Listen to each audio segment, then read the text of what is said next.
There are leaders in the world who are made for impact. Being nice to people doesn't cost money. It means hugging them if they say it's okay, helping them across the road, opening a car door. If I had nothing, no businesses, nothing, I would be the same because I feel that's what God put me on this planet for. I'm Gretchen Schott, and this is Made for Impact, a show for leaders who want to leave a lasting impact on their organizations, their teams, and their lives. Hey friends, are you a fan of the TV show The Bear, or do you absolutely love the Food Network? Well, if you said yes to either one of those, you are going to absolutely love who I have on the show today. My guest today is Robert Irvine. He is a celebrity chef and entrepreneur, although he would absolutely hate it if you said that about him. But more importantly, you may have known him from the Food Network, where he had the network show Restaurant Impossible. And in that show, he would help failed entrepreneurs make necessary changes to actually transform their business. He owns 13 businesses, including Fit Crunch, Robert Irvine Foods, Terra Arma, Boardroom Spirits, Fresh Kitchen, as well as the Robert Irvine Foundation that's dedicated to funding the training of service dogs, counseling for first responders, as well as providing mobility devices for injured veterans. He's the author of 4 books, including his business leadership book, Overcoming Impossible: How to Lead, Build a Team, and Catapult Your Business to Success. You are going to love his stories. He has an incredible journey. I can't wait to hear your feedback on this episode. Take a listen.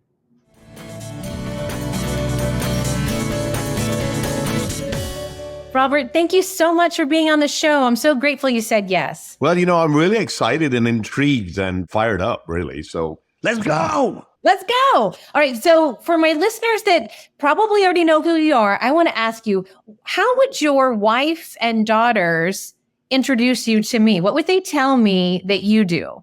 Make eggs. It's funny because I use that all the time and they seem to have picked it up. I don't like this moniker of celebrity. I dislike it intensely. So when somebody says, so what do you do? I literally say I make eggs. And 9 out of 10 times they say they must be pretty good eggs because, you do all that you do. Do this for a living. Yeah. I love that so much because if you were to ask any of the men in my life and my family, like, what's one thing that you can cook? All of them would say eggs. That'd be the first, that might be the only thing that they can do is eggs. That'd be their first answer. So I love that so much. All right. So let's talk a little bit because you have an incredible journey as an entrepreneur and as a business person. And so I would love to hear from you. Where do you feel like your business or businesses have made an impact? Oh, my goodness. Look, we own 13 companies. We have just under 8,000 employees total, and it impacts everybody everywhere. We have so many different things that touch so many different people. It's very hard when you say, give me an area which it touches. Most of my work is done with our military and our first responders, and obviously small businesses, regardless whether restaurants. A lot of people tend to put me in this, oh, you're a chef category. I can tell you I do less chefing now than I've ever done in my life, except creating recipes for alcoholic drinks, for protein bars, food we sell to the military, or food I do in restaurants. So I'm really doing that. I don't cook per se every day. So I've had 4 calls this morning before you on entrepreneur businesses they're mega businesses for me to guide them. So I would say from a mom and pop $250,000 a year to a multi-billion-dollar company, and I'm talking up there in billions, that I contract with to help them not only turn their leadership teams around, but also the product enhancement, their direct-to-consumer or the CPG kind of models, and how to get the team to achieve excellence. What's your favorite part of working with a new entrepreneur? Breaking them down. Say more about that. Well, because we have these great ideas, we write them down on paper, and I can take a napkin with an idea and turn it into reality really quickly.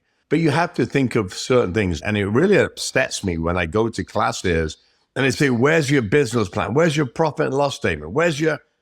You're way too ahead of the game. Let's start about the product first. How many products are in that category that you're trying to get into? And what makes yours so unique that we're going to buy it? Give me that first, then give me the P&Ls and everything afterwards, because P&Ls are fictitious. You know, there's the numbers we put down and hope to make. And if we don't, oh, well, I mean, who's going to know except us and the bank or whoever lends you money? But I really think it starts with stop a minute. And people come to me every day, 365 days a year, with ideas. I host an entrepreneurship boot camp with disabled American veterans and smaller groups around the country. And I listen to these great CEOs of major Fortune 500 companies that may have never started a company. They may have joined and then, accelerated, but they never started a company from ground up. And it's very different. You've really got to understand the uniqueness. So when I started Fit Crunch, and I'll give you an example of this, 11 years ago, there was 231 protein bars on the market at that time. And I said, well, I'm going to make a baked bar. Well, it's not possible to do that, right? Well, it was. We made it happen. And now it's a juggernaut of a company in 95,000 retail locations around the world. So it is possible. You just have to step out of that. What everybody tells you, no, it's not possible, because people think it's a muscleheads. It's not. And I had somebody tell me that, oh, you're going to make a musclehead protein bar. No, I'm going to make a protein bar that moms and dads and grandmas and grandpas and kids, aunts and uncles are going to eat because it gives them nutrition. So I think that's the biggest thing. When you come to me with an idea, I don't care about your paperwork, because in 3 minutes, I can tell you that paperwork is garbage. Give me a great idea and let me work with you to refine that idea.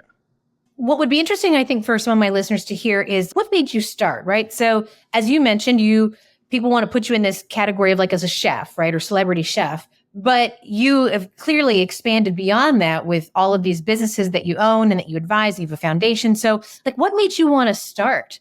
Well, the first business was because I wanted to try and do something for myself. Whilst I still had an income, the real job, I would say, I wanted to start something on the side. And I started it and it failed. And let me tell you why it failed.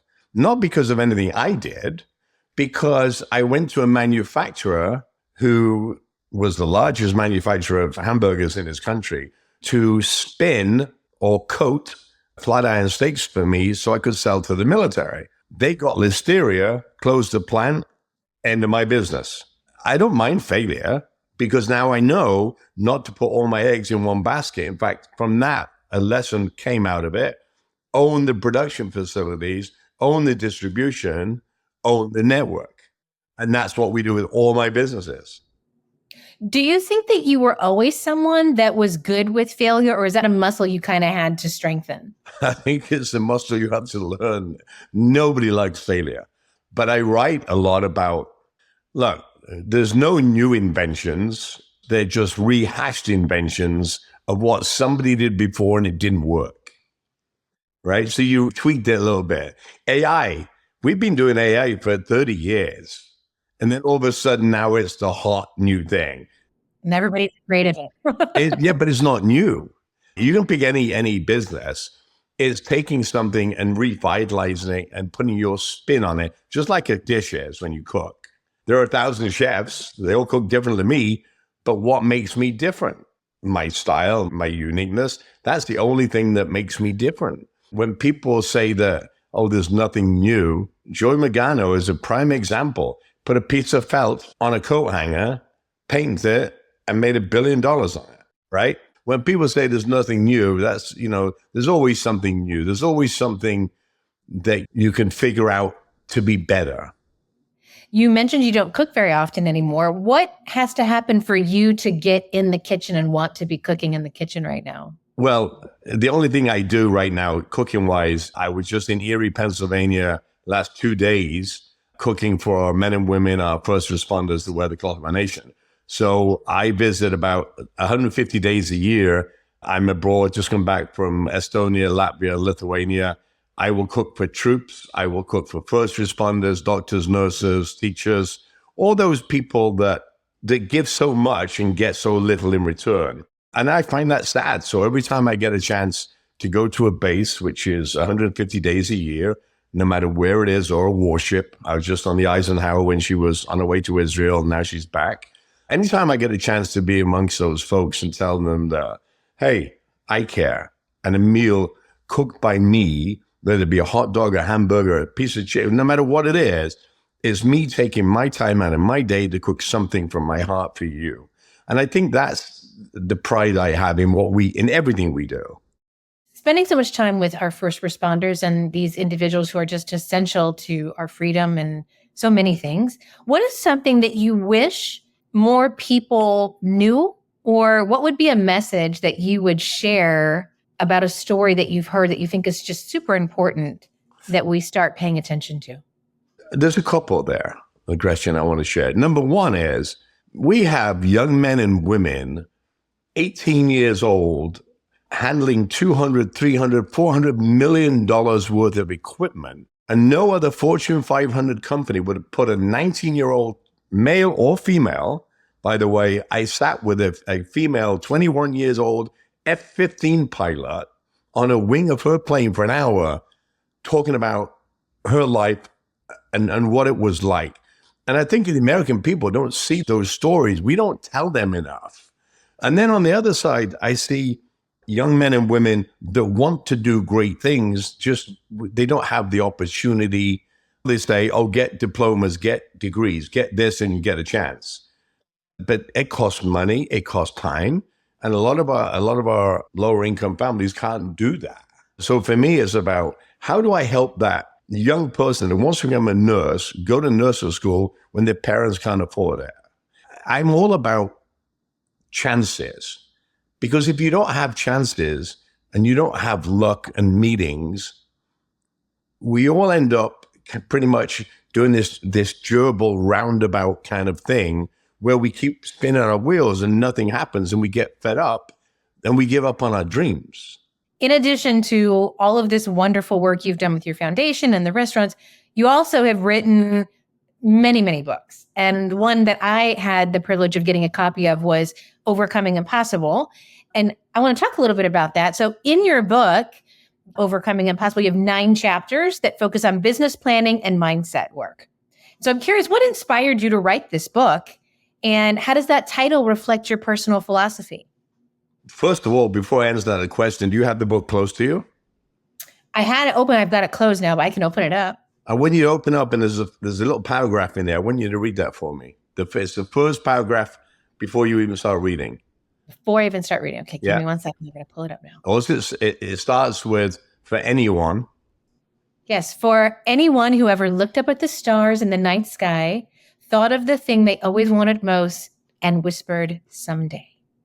That's why I wrote the book. Because I was that kid at 11 years old when my mother had no money and she bought me a set of secondhand weights, Weider weights, they were called, gold and silver.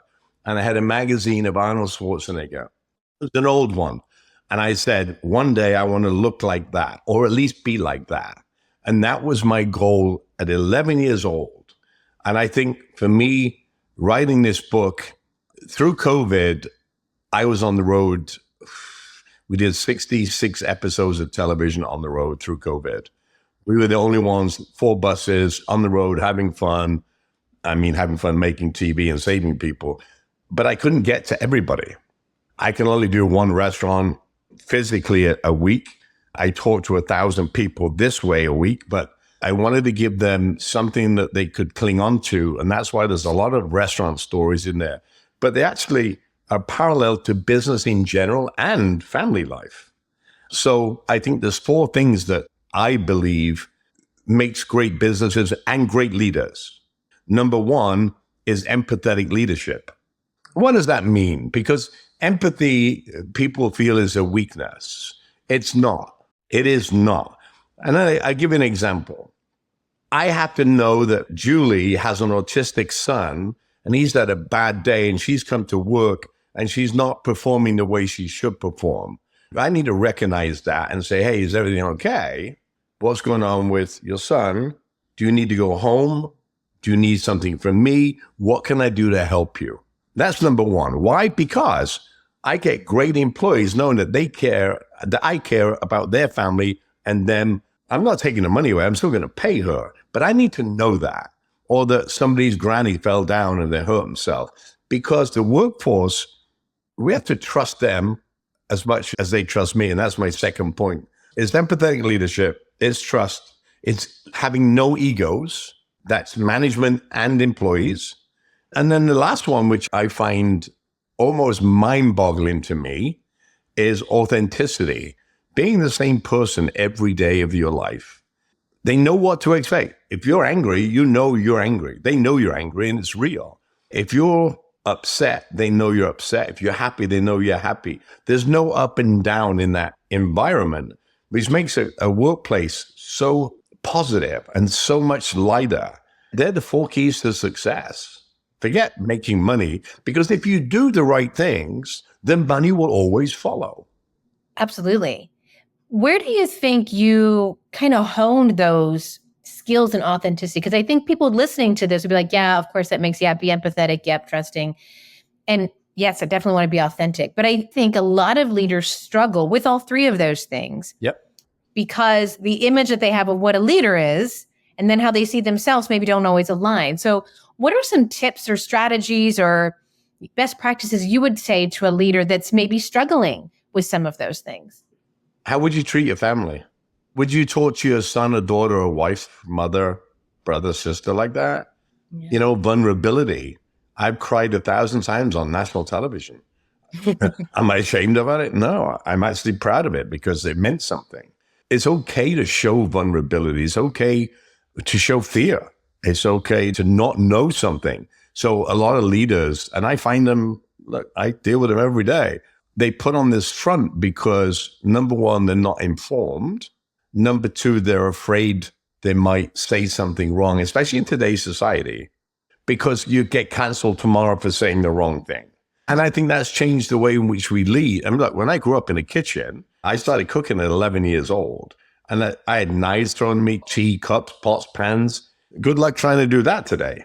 No. Right? You would never work. You'd be canceled immediately. And we've seen that. So I think leadership has started to transcend the older style of leadership. And I look at our military as a prime example of that. I think now we have the most empathetic leaders in all our forces across the joint force than we've ever had before. That doesn't mean soft. That means they've learned to listen to what works. When I was in the military, I could never go to a 2-star general and say, hey, sir, how are you doing today? Now I see it every day because we're more in tune with the younger generation and what makes people tick. What makes me tick is making people happy and making them successful.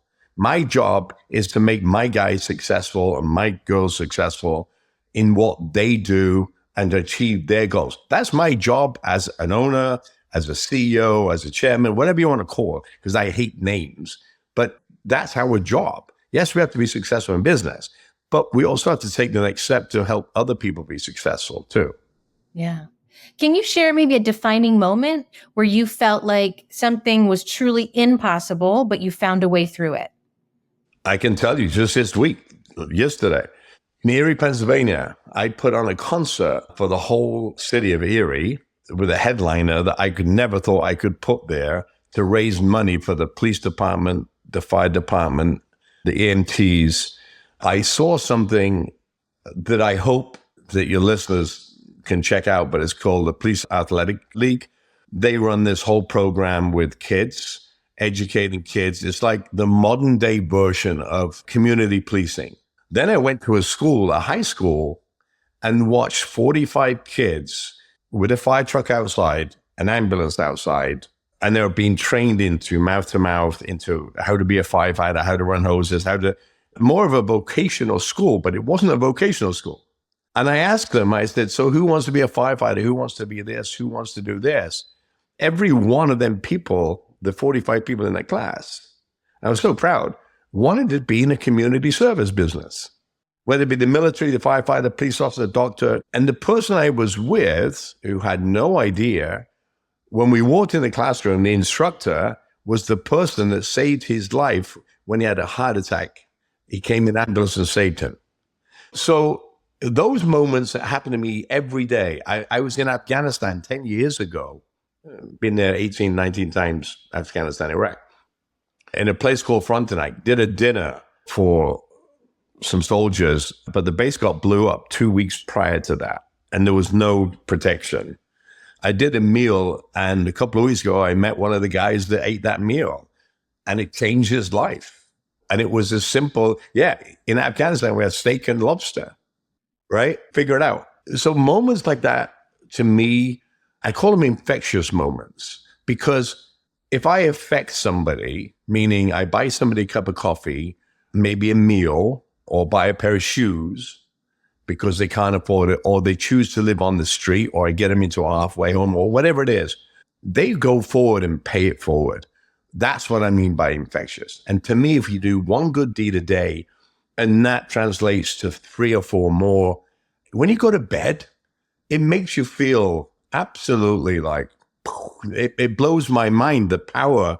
We call it in the military force multiplier, right? And I see that every day. And I get texts and tweets and Facebook messages. Oh, we did this today. We did this today. And I give you another moment that was meaningful and so heartfelt. Michael Franti, you can look him up. That's who did my concert for me. An amazing man of love and giving, and amazing wife, family. There was a young man, he was probably 80. And Michael came down into the audience and was singing and doing what he does. And this man was literally sobbing. He went over to me, gave him a hug, and he's like, the song was You're Not Alone. And he was sobbing.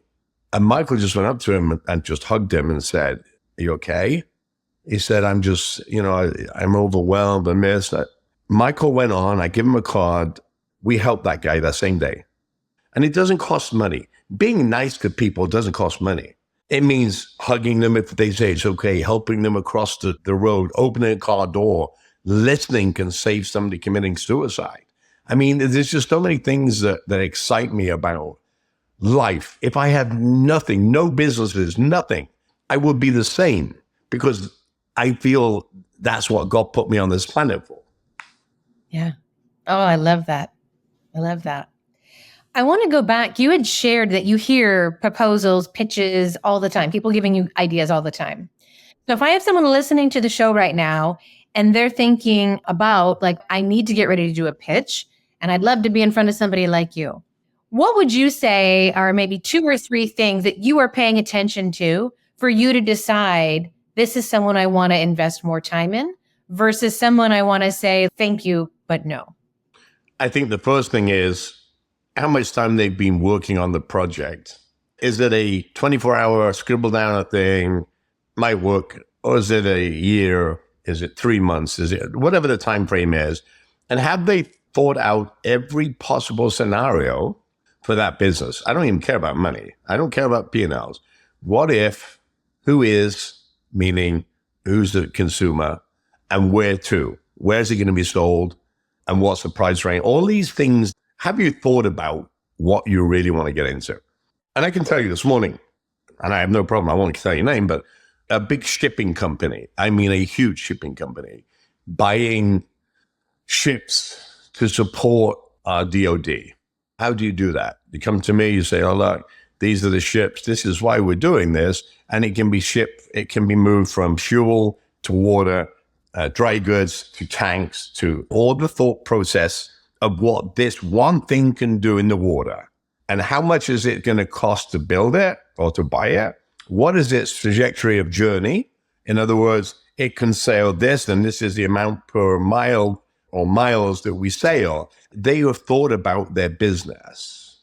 And for me, that's an investable business, because I'm not dealing with a bunch of people that just think it's a good idea to put a ship at sea. They've already figured out where the contracts are, what the contracts are worth, and how to bid on them.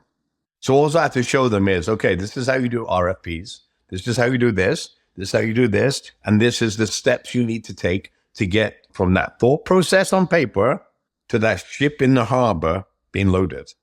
And it's no different, and I say this, It is no different to me saying to you, Gretchen, I'm going to make Restaurant Impossible mugs and we're going to sell them in Walmart, wherever. It's going to cost me 93 cents. We're going to sell them for $2.99 and everybody's going to want it because it keeps hot things hot and cold things cold. It's that simple. A little bit more in depth, but it's that simple. If at the end of your life, someone was describing you, what would you hope that they say about you? That I left it better than I came into it. I left this world better than I came into it. And that's on my mind every day. It's something that I consciously think about every day. If I was to die tomorrow, number one, who would show up at my funeral? And number two, what would they say? And I don't mean the haters and the naysayers and things like, because if you're successful, unfortunately, you're going to get a lot of that, right? Because there's jealousy. There's people that dislike you just because they don't know you or they think they know you, but they really don't. And I see them all the time, haters on social media. You see Robert Irvine copies Gordon Ramsay or Gordon Ramsay copies Robert Irvine. Or I know where I am. I know what I do. I know when I did it. I laugh, I see, because I replied to those haters and I said, if there's something I can help you with, let me help you and I'll pray for you. And it's amazing the difference, the change around. When you meet hatred with civility and nicety, it's just somebody wants to fight you somewhere. I'm like, no, I'm not going to fight you. Let me buy you a drink or let me buy you dinner. Let me buy, Let me make you eggs. Yeah, it's funny. I love it. What is getting you most excited right now? What's keeping you up at night in excitement? Life, and that's an easy one to answer, right? But I'm in the middle of this modernization of helping the military modernize their feeding platform across the force. I'm on the road trying to recruit young people to join the military because I think it's a great thing. I believe in conscription. Then most of America would say no. I think so. And let me explain that one step further because people will be going, oh, no. Tell me more about that. No. I think everybody should be in the military for 1 year. That means non-deployable. That means stay here. But they have to work in a community. They have to learn the values of what the military gives, teamwork, loyalty, all those kind of things, honesty, integrity, respect. But they have to work in the communities or do community service in the police or the fire service. I think we should have that because I feel we've lost, I said it earlier when we first started, I think we've lost pride in America, and this is not political. So for me, it's like, how do we energize is a great word, the youth of today to be the next. And I'll give you an example. I keep giving you examples, but it's really important. I did a dinner with Dean Kamen, a great inventor, 7,000 patents from neoprene naval suits to helicopters to IVs, you name it, he's done it. But I did a dinner at his house a week ago, raising money for my foundation. And he's in Greece in 2 weeks from yesterday. He's got 200 countries coming together. I think it's 10 from each country, young entrepreneur or young technologists in the same place. And if he can do it and put every country in this world together and living together and being in a space talking about technology, why can't we do that? And I said to him, you've got this like the Magna Carta of signatures from all these countries, and yet all we need to do is put food. And it's so funny because the name of the conference is Food for Thought. And he suddenly hit his head and he said, I'm so stupid. Why didn't I have you come and do the food? And I said, I would have done that because I think the world can be solved. Well, 90% of the world's problems through understanding culture. And look, we can't solve everything, but a plate of food given to 12 heads of state or 20 heads of state or whatever, and take a bite, pass it to the right, and start to understand the culture and what that means, then you're onto something. And I think Dean's onto something. He's 4th, 5th, 6th, 10th year, whatever it is. And he's getting kids together that are future technologists and future leaders with no hatred, no, oh, well, you've got more money than we've got. No, they're just there for a common goal of learning. And I think that's so powerful. So collectively, if these smart people in the world really put their heads together, really wanted to change things, they could. Oh, no, I love that. To build on that too, I think that we're lacking connection, which is really when we get to that community. We have so many things that are supposedly making it easier for us to connect, and yet we are not. And so I love that message of bringing people together in community. And I have a dear friend of mine, Shanoria Askew. I had her on the show in the early days of my show. And she talked about, she's a chef, and she talks about food being that bridge that brings culture together. And I love that so much. Food is the international language of love and hope because it breaks down, and I use food. We have a program on my foundation called Breaking Bread with Heroes. So twice a week around the world, Afghanistan, Iraq, Poland, Spain, Germany, Italy, you name it, anywhere from 300 to 3,000 people get fed twice a week. Food breaks down barriers. It allows people to talk openly and freely. Food is a great breaker of barriers because, hey, you put a plate of food, we all got to eat. We're all going to drink coffee and tea and juice or whatever you drink. But I think it softens, you can open up. And we don't do that anymore. I wrote a book called Family Table, actually before this last one. And I wrote that because I miss, because I'm on the road 345 days a year. My girls are now 24 and 22, doctors and lawyers. And I miss those days of no phones, sitting around a table and just communicating. Yeah. In my family, we have dinner together every night. Literally, I have 3 kids and I have 2 adult children now, but they didn't realize that was really weird. We would talk with our friends and dinner might be late, but we always have dinner together every night. And then as my children started talking to their friends, we realized that is kind of a unique thing. That's something that's actually really special. Our family values, though, are family, friends, faith, those 3 things. And so I agree with you. And I think they're all connected. I'm a big God-fearing man. You've got to believe not only in yourself, you've got to believe in something. You choose what you believe in, and I'm okay, whatever you believe in. But it's got to help somebody. I literally took my wife to the airport today. I'll see her again next week at some point. That's our life. We're like the circus. But breaking bread is something really special because I do it a lot with veterans and Gold Star families because I want them to have a release.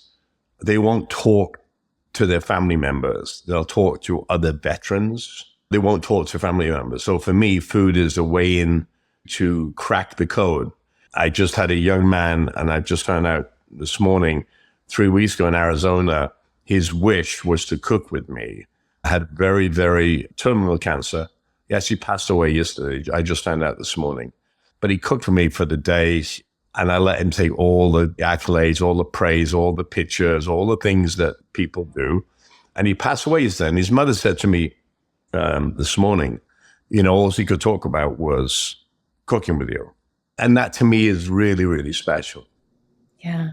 Creating those shared experiences. Yeah. Love it. Robert, this has been so wonderful. Thank you so much for sharing your wisdom and your tips and your advice and your stories. It's been so great. I know our listeners are going to get so much out of this. Thank you for being here today. You're so welcome.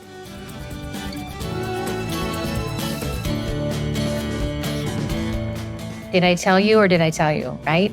Gosh, I hope that you enjoyed this episode and that you took away a few ideas for yourself on your own transformation. As a reminder, a portion of the proceeds from all of Robert's endeavors benefit the Robert Irvine Foundation that was created in 2014. The foundation gives back to our servicemen, women, and first responders. And I'd encourage you to check out his book or become a patron in one of his many restaurants. But remember, most importantly, you are made for impact.